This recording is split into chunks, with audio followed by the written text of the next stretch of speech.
बर्तमान नुआपड़ा सहर ठारू राज्य राजधानी भुवनेश्वर पर्यंत राजनीतिक माहौल सरगरम रही। इतिमध्य गत गुरुवार दिन भारतीय जनता पार्टी तरफ विजय संकल्प समावेश करा। मुख्यमंत्री निजे आसी विधायक प्रार्थी एवं समर्थक मानक बीजेपी कर्मी मानक उत्साह वृद्धि करते।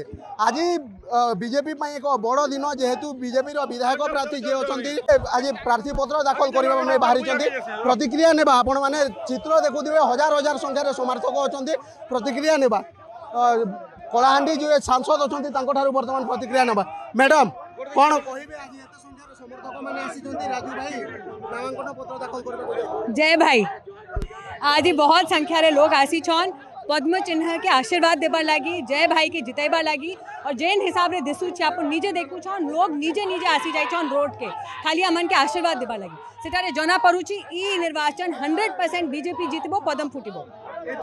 निश्चित भाव में आपण मैंने देखुले राजू भाई प्रति जो सम्मान रही नुआपड़ावासी जो श्रद्धांजलि रही बर्तमान यही शोभा देखा मिलूँ हजार हजार संख्यार समर्थक मैंने आसी जय भाई नामांकन पत्र दाखल शोभा सामिल होती। नुआपड़ा जिलूर गुप्तेश्वर पोस्टिंग वीरेन नाग खबर ओडिशा।